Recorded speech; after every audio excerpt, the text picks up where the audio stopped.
Welcome to the Your Family Dog podcast, where we celebrate the special bond between families and their canine companions. Our goal is to help families and dogs grow up together, one episode at a time. Welcome back to the Your Family Dog podcast. Today, my guest is Dr. Kelli Meier, who is a chiropractor in Arizona, right, Karen? Correct. Okay.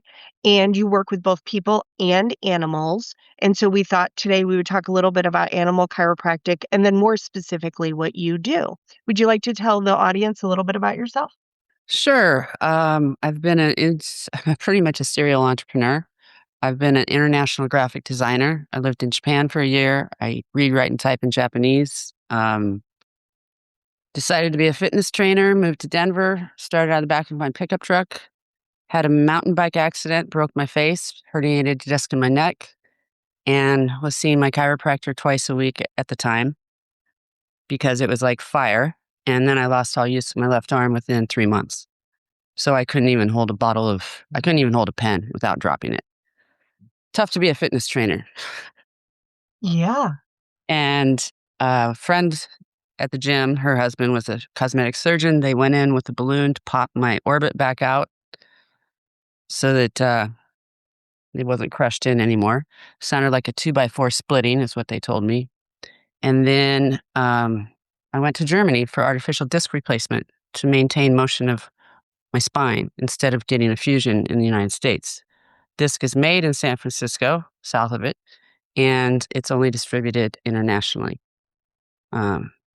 So I went over there for 2 weeks, and the day after surgery, I could pick up a full pot of coffee and pour it.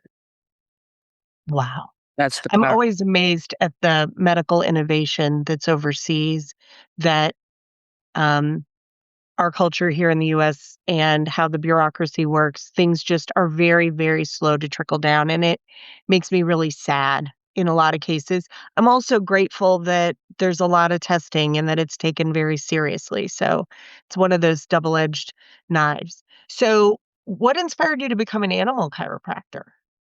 So that's a great question. So when I came back to the States, I talked to my chiropractor, said, I think I should do something better for more people. Maybe I should be a chiropractor. And he said, absolutely, yes. So I went to chiropractic school. But before I went to school, when I was back at my gym, I had a red Doberman. And Oh, we have a red Doberman. her name was Dynamite. She had a lot of health problems. She had liver problems. And we got that corrected with, medication and stuff. But then one day she wasn't walking right and she couldn't get in my truck. And I took her to the vet. And he goes, it's probably our liver. We'll just have to do experimental liver surgery. I was like, this is our last visit. Bye-bye. I found a chiropractor that was an animal chiropractor that practices VOM, veterinary orthopedic manipulation, which is what I practice. And I took her there and he goes, oh, she has a rib out. Popped it back in. And the other thing about that guy, I adopted another Dobie as a puppy. He was 5 months old because my friends were like, you have to rescue this dog. And The Doberman Pinschers, for those of you who have never lived with one, they're they're kinda like potato chips. You can't have like, once you have lived with one, especially a really nice one, which the vast majority of them in my experience are, um, it's a little bit like living with Cary Grant. Like, they're they're funny, and they're kind, and they're sensitive, and they're silly, and they adore their people. Um, and they're very, I don't know, the good ones are really stable. So I often say I like my men, my dogs, and my motorcycles all the same way, stable. yes. Yeah, so this little guy, his name was Gator. He had 12 seizures a day. And Leisure activity can be a big thing in that breed. no, he got stepped on by his mama when he was 3 days old on the neck. So his neck was completely displaced. Again, Of I'm course. just a fitness trainer at the time. Take him to the same vet, or I'm sorry, not the vet, the The veterinary chiropractor. orthopedic manipulation. Yeah, chiropractor, and he's like, "Yeah, feel this." And I'm like, "Yeah?" He's like, "Yeah, it's sticking way out." He adjusted him with VOM, and and then he did acupuncture on him as well. We got him down to 2 seizures a day instantly, and then I got him on had I took him back multiple times, but he was like, "I think you're gonna have to get medication for the other seizures," and so he lived a long life, very happy, seizure-free. It's amazing to me. So I've had chiropractic done. Well, I mean, I'm a dog trainer who used to ride horses, so my body likes to fall apart pretty regularly. Um, and then after some surgeries, I have found, uh, while my medical practitioners are fantastic and I adore them and I am grateful for everything they do, my chiropractic and massage therapy practitioners have truly or have gotten me the closest to feeling like me again. And I often think that that's something that, again, our regular veterinary practitioners, no shade to them, they're amazing, the vast majority of them. But adding these other layers of additional therapeutic options can really get our dogs feeling more optimal, which means that they have more. I mean, selfishly, there's a little bit of, I want your dog to be optimal so that they have optimal to provide to your family and to your children and to be more resilient. Um, Kelly and I both have been quite sick recently, and just like I have strep right now, so I may not make any dang sense. Um, but I would very much like to get to a place where I feel like me again. And I do wonder if being sick in the past has just reduced my resilience. And so I'm not bouncing back the way I did when I was 34. I would really like to get back to that bounce back. And I often think that our dogs' lives are just so much shorter, pets in general, that when we can get them back to themselves more fully, I would like to believe through health, nutrition, great veterinary care, chiropractic, acupuncture, all of it, that we can really get them to a place of greater stability and longevity and quality of life longer. Um, can you explain some of the benefits of animal chiropractic care? Sure. Um, Basically, we go down the spine 3 times, and we're looking for a neurological response, and we have a paniculus reflex that the animals have. We don't have it, but all animals have it. So when we see a reflex, like a flick or a shiver, it's interference at that point in the spine. So what we're doing is turning the switch back on, the neurology back on, and then we're checking to see if we cleared it, and then we check again to see if we cleared it. We may or may not have, but that's what we're doing is turning the neurology on. So when you turn the neurology on anybody, human or animal, everything functions at its most ultimate optimal. So that's what we're doing. We're just trying to get that switch to go on the right direction, on the right path. And if the switch is off, that's when we have disease, which is dis-ease.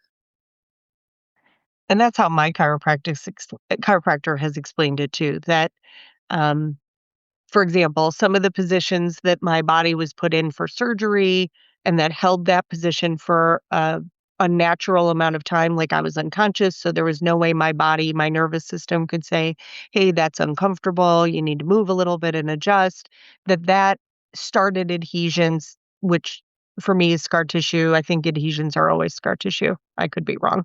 Yes. Um, but that it really, once we get the scar tissue busted apart and doing what it's supposed to do so that it's not interfering, we still have the nervous system part, that because that was the first thing that would have signaled like, hey, you're getting uncomfortable, you need to move, that when that got ignored, basically because I was unconscious, nobody did anything wrong, that will kind of be the last piece to turn back on again. Is that kind of loosely how that works? I think that makes sense. Yes, definitely. Yeah, because they don't work with neurology.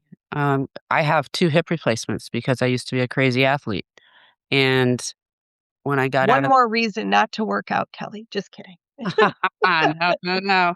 Uh, so when my ankle was in the vise, like you're talking about, in an unusual position, they're pounding the new replacement into my femur, it torqued my knee. And I get out of surgery, I'm walking, that over lunch, I'm walking right away. And I'm like, man, my knee's kind of funky.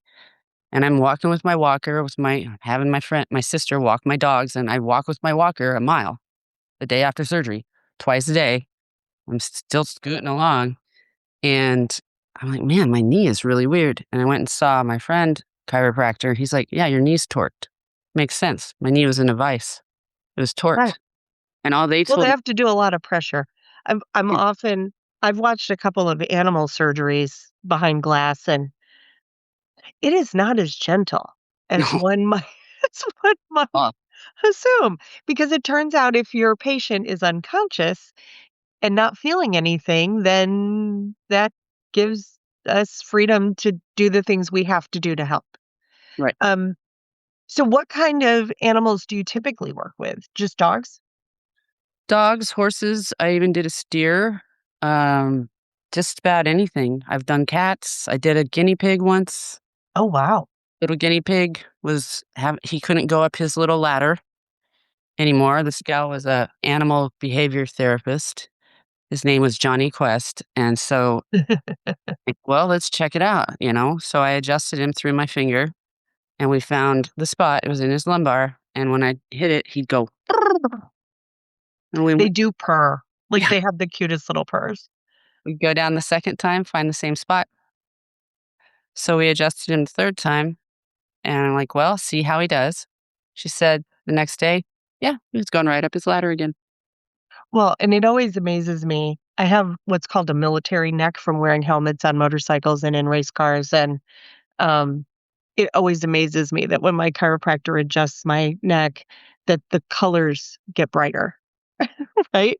Like, I'm always like, "Oh, it's like I'm not in a black and white world anymore," and so I while I don't purr, because it's not the most relaxed situation in the world when you're getting chiropractic, um, I do often just marvel at how the world looks differently.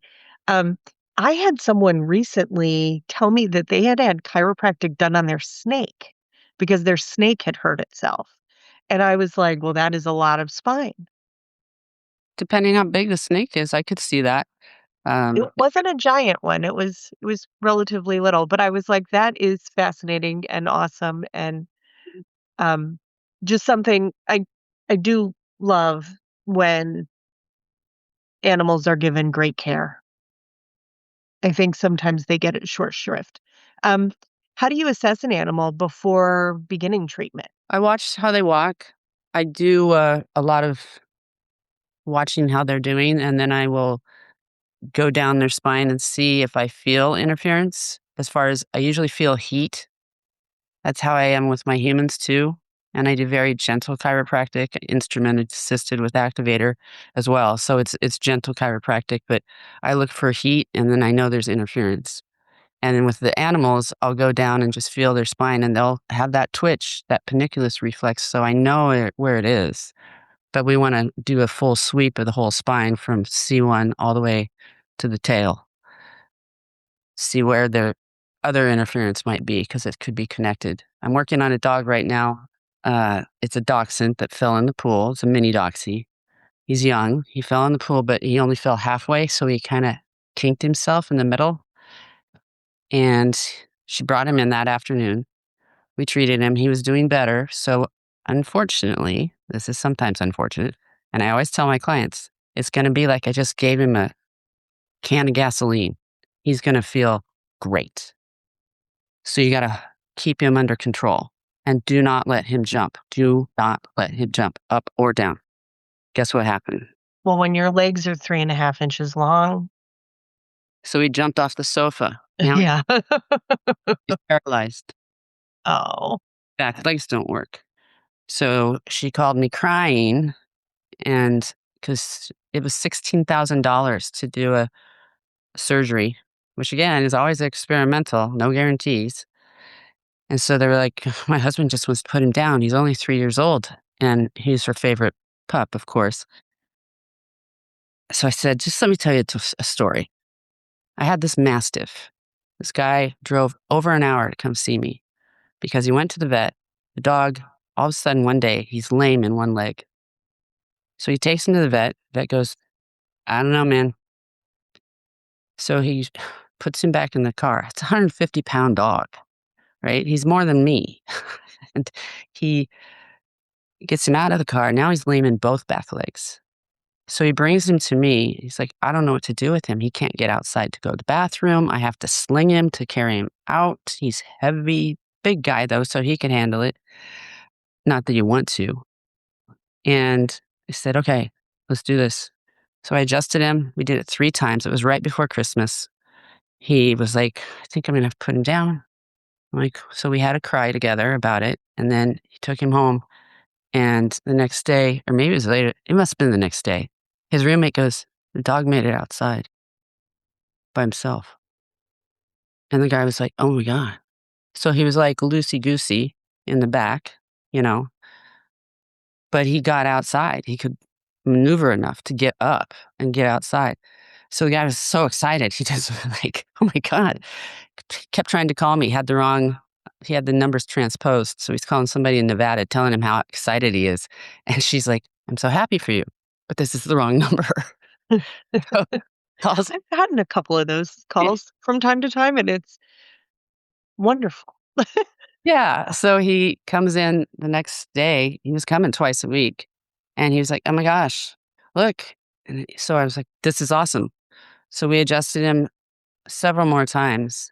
And by the end, he was 100%. He could jump back in the back of the truck just like that, just from the adjustment and electric. Well, I don't do electric, I do it on humans, but I do laser acupuncture that functions at the same frequency as the blood on animals and humans. So that is how I do acupuncture on animals. And yeah, and we were doing cold laser as well. I have pulsed cold laser. But yeah, dog was 100%. So I'm assuming that you're also in consultation with veterinarians and the whole medical team for that animal, not just on your own. Yes? Not really. I've tried to connect with many veterinarians, including the ones that I go to or have gone to. I've gotten maybe 2 referrals ever, and those people didn't come. So, no, most of them, people come and they're like, we're on our last leg and we need help. And it could be allergies. I treat for allergies with the acupuncture. Um, we have incontinence issues, which again is pressure on a nerve. Take the pressure off the nerve. Things function right. A lot of lameness that we work on. I had a cat that it couldn't breathe. It was having trouble breathing, and they kept having to drain fluid off the lung. We got that cat extra life. I mean, they did finally have to put it down because of the condition, but they were like, we're so grateful that we got to at least have extra time with him. And quality time, Yeah. not just extra time that the animal's, you know, terribly suffering. Yeah. What can pet owners do to support their animals' chiropractic care? Oh, they're great. Just, keep doing what you're doing.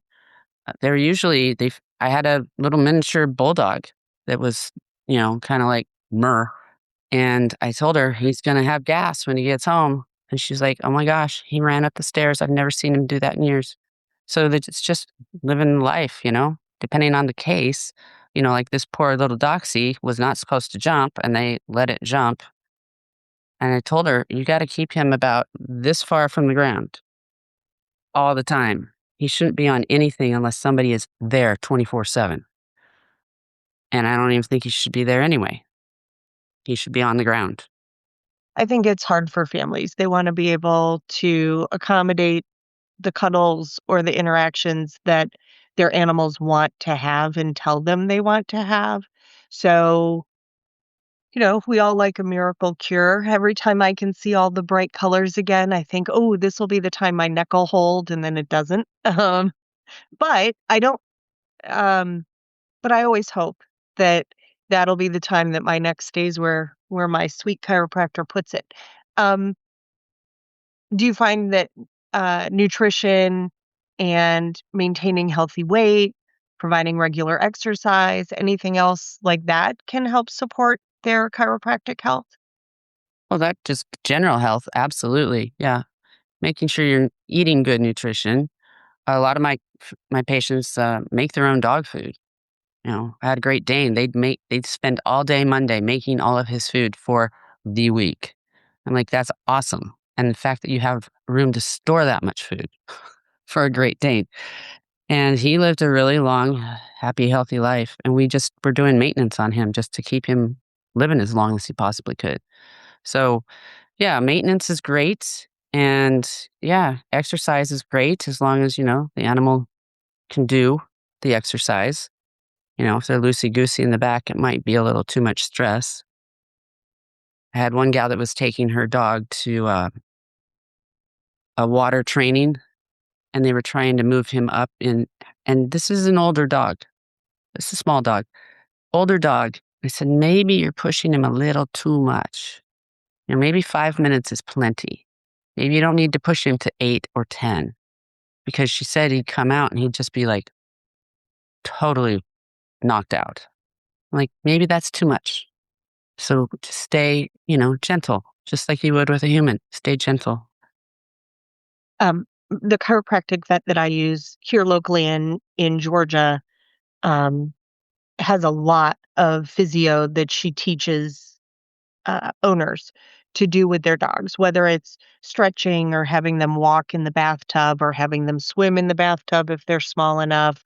Um, but just practicing kind of keeping everything limber and helping the animal stretch a little bit to kind of allow the muscles and the tendons and ligaments to support what she's trying to do with the spine. So I know I really, really appreciated that support when I had animals who were getting chiropractic care.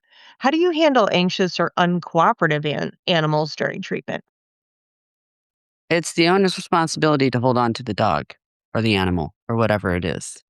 We had a horse that was definitely, his name was Oreo. Oreo was like, no. I'm like, all right, Oreo might just get some cold laser instead. We have a Frenchie right now that we've been treating. He's also lame in the back. He can walk, but it's not well. So she brings him in a baby carriage, and we would adjust him and do the laser acupuncture, and then we do cold laser on him. And he had a bad experience at the vet where he was put down to do X-rays, which, if you've ever seen that, that's pretty harsh on the animal, and he is not recovered from that. So he will bite the owner because it's her responsibility to hold his head so that I can do my job. And the doxy that I've been working on, we work on in the back seat of her car because of his condition. So I come out, I'm like, hold his head, but straight so that I can do my job, because I don't want to get bit, because he's bit her before too. And now he actually likes me. So we're, I actually gave him his treat today and I got a kiss. So he's decided that, yeah, I'm helping him feel better. But as far as, yeah, it's the owner's responsibility to hold the dog. We had a Great Dane that he absolutely would not cooperate. He bit the owner as well. And we were like, this probably isn't going to work out for you. But Well, and it doesn't take much to do humane muzzle training where the dog can breathe, they can communicate that they're uncomfortable, because you want that data from the animal, like, "Hey, that's scary," or, "Hey, that hurts." We just don't want anyone getting injured, and we don't want the dog making a decision that changes how the world feels about them. Um, we can even do chiropractic on my cat, and we don't have to hold him. Like, he's totally willing, just with a little bit of churu and some treats, to volunteer, which delights my chiropractic vet, because she rarely gets a cat who's super willing to have adjustments, and he's 15, right? But even, like, you would not know he was 15, he acts like a monkey. Um, and that brings us to, our requirements different state to state. right, they are. Some states you can't, it's not allowed. Some people do it anyway, but other states, it's part of what you can do. In some states, you can do acupuncture, and some states you can't. So there's different rules for every state. That's why I looked at 15 states that I wanted to potentially be a chiropractor in. And because I studied chiropractic, acupuncture, and VOM all at the same time simultaneously, so I could get out as fast as possible. And I still beat everybody by a semester. And uh, I was like, well, I'm going back to Arizona. I've moved there 3 times, and that's the state that I can practice the way I want to practice. And some people are like, I'm not going to let the state tell me how to practice. I go, well, the state will tell you how to practice. Yeah, I'm always a little concerned about the people who think that the rules don't apply to them, Hmm. right? Like, because there's always something that's gonna tell you no. So, here in Georgia, as you've heard me say, it's a requirement that anyone doing chiropractic on animals is also a veterinarian. Um, I actually take tremendous comfort in that personally, um, because I want them to have a greater understanding of the whole animal. And I also find that it tends to work better when the regular veterinarian is asked to communicate with another veterinarian. And because it's different than, as you've experienced, communicating with someone that they view as, well, you're not a vet, right? So, um, there's a really, really, really old vet school joke of, what's the difference between God and a vet? And it's that, God knows he's not a veterinarian. So, I think all of us dog trainers like to stay like, we have more professional courtesy sometimes. Maybe shouldn't be this way, but we have more professional courtesy and assume an understanding from another trainer than we would from someone who maybe we perceive as having a dalliance into that.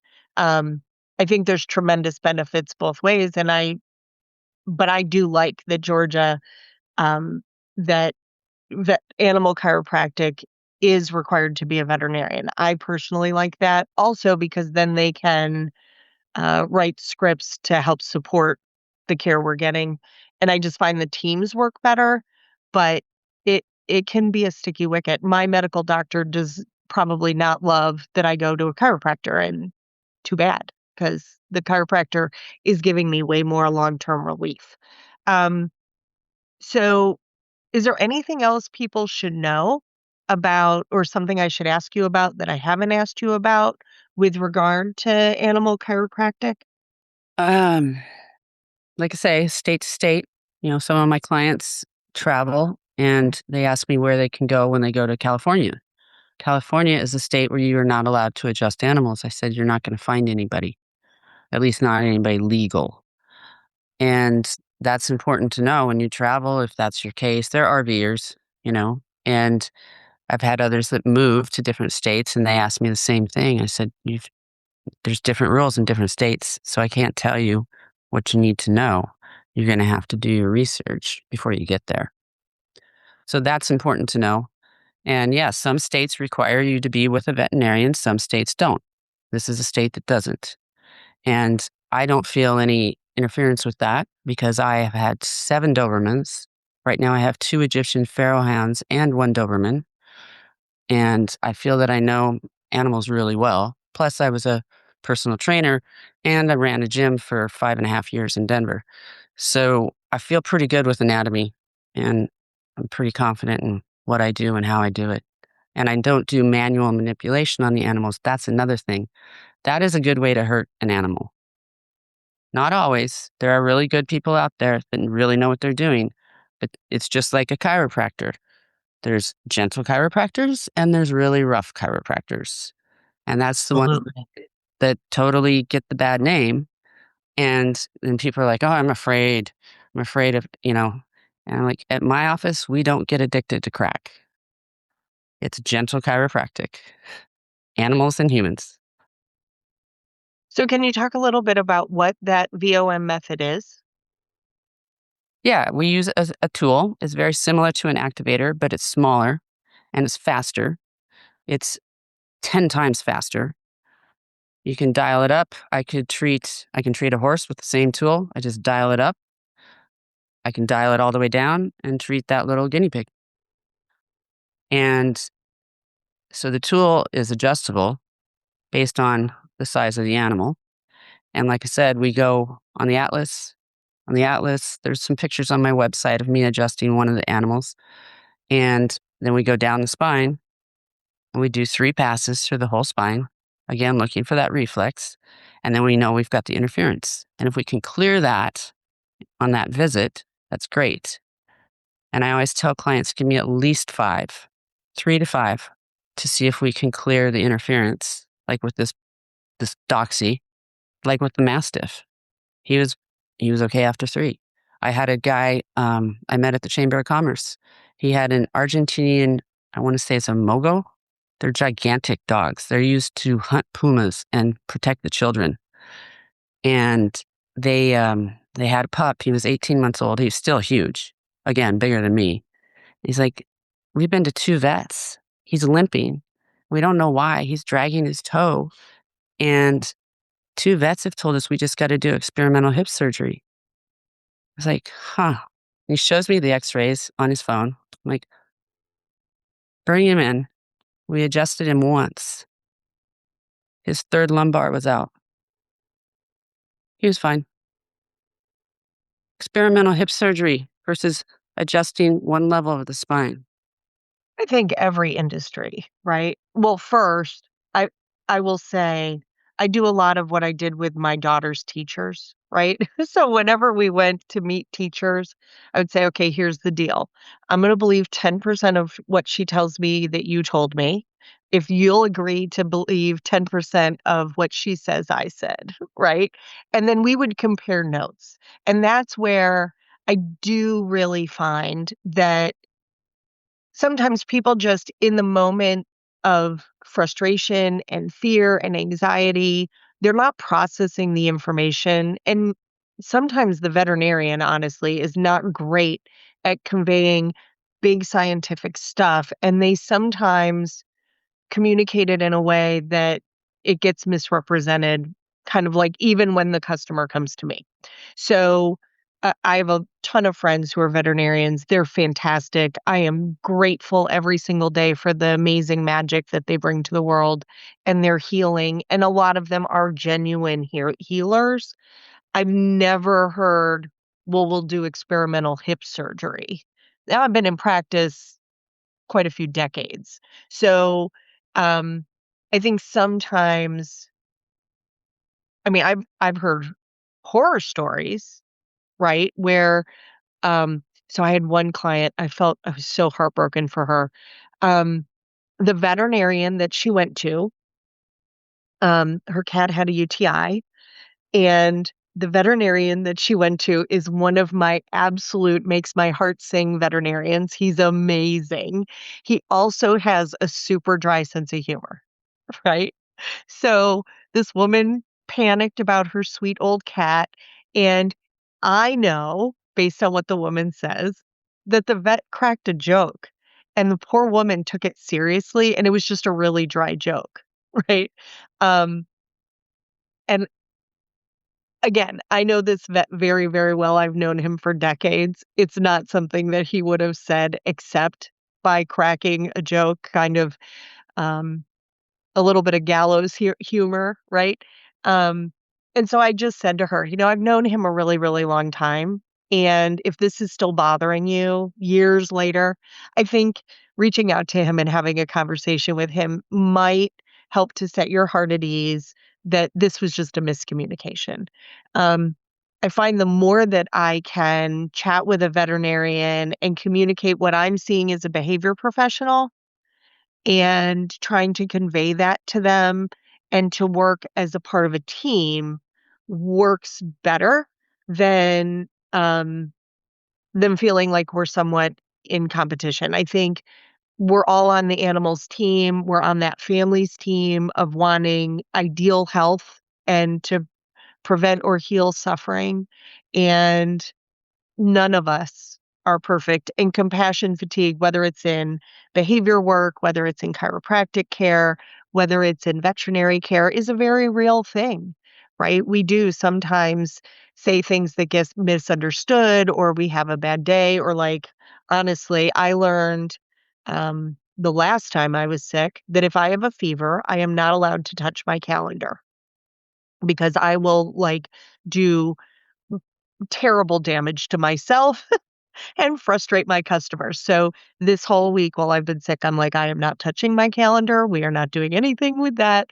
But it would be entirely possible that if I had tried to take a behavior consult during this time while I was homesick, that I would have said something that would have come across to that customer wrong or been misinterpreted because I just am not at my best and not clear. So I would hope that anytime a customer says to me something that seems like that wouldn't be professional for a veterinarian to convey to them, I always take that with just a little bit of skepticism. And often I know the veterinarian and can reach out to them and say, "Hey, I'm helping on this case. Can you give me a little bit of your input? Because I think it would be helpful to me. I'm also happy to share my notes and reflect back." And generally speaking, veterinarians are pretty receptive to that sometimes if we come in as, "Hey, we're all on the same team." It doesn't it's not competitive. Like, we all want good things, right? I'm and it's competitive. I'm not competing with the vets. I talk to my vet. I love my vet, Right, and I go to see him and the gal that used to run the space, owns the space. She's a friend of mine as well. We've talked multiple times. She's referred me as well, and I refer back to the vet. I'm like, "You need to go to the vet. You guys right. are gonna need some kind of anti-inflammatories." It's could be a variety of different things, and I would stay away from prednisone, although sometimes there's a purpose for it, but it should be a short-term thing, not a lifestyle. And that's not a I don't have any competition with vets. I love vets. Been to many Yeah. of 'em. I was speaking more to how sometimes, owners, families will say, "Oh, the vet said blah, blah, blah." Excuse me. And I'm like, "Hmm, kinda curious about that." And I'll just put a pin in it, and then occasionally kinda go back and either come at it from a different direction with the customer or actually go and inquire with the veterinarian, and usually it's a pretty simple misunderstanding or that something was taken to kind of a hyperbolic place, right? I don't Again, surgery is so expensive, and I don't know a lot of medical cowboys in the veterinary world who are like, "Ah, we're gonna cut the animal open and see what we see." Like, I don't see a ton of that, maybe because 'cause I'm near a vet school, and it could be as simple as that, that I'm near a vet school, and so there are a lot of veterinarians, there's a lot of competition, and they're super careful. I don't know, I can just speak to my own experience. I love the beautiful gift of health that you're giving the animals in your community and the patients that are coming to you. And I think anytime we talk about acupuncture, um, I don't know if you've heard of an Assisi ring. My chiropractic vet has an Assisi ring that she pretty regularly loans out to patients. Unbelievable results that it can provide. Um, I have red light therapy that I purchased for myself and for my dogs and have been educated online through like ongoing education on that to just try to optimize health. And what I hear from you over and over is your problem solving to provide a more optimized experience for that animal and that family. And I think that's great. Is there anything else that we should talk about today? I think that's pretty good. I think we did a good wrap. Great. Well, thank you so much, Kelly, for spending your time with me today. And I will be sure to let you know when the episode airs. If you have any questions that you'd like to ask Kelly, please reach out and respond to the podcast, and we'll be happy to get her information. I'll include the links to her business. If you're in Arizona or close by, you have the opportunity to maybe even go see her. And thank you so much for spending your precious time with us today. Absolutely. It's been my pleasure. We'll talk to you next time on the Your Family Dog podcast. That's it for today's episode. Thank you so much for spending part of your precious day with us. If you enjoyed the show, be sure to follow, rate, subscribe so that you never miss an episode. We'd love to hear from you. Connect with us on social media or email us at yourfamilydogpodcast@gmail.com. We'll see you soon.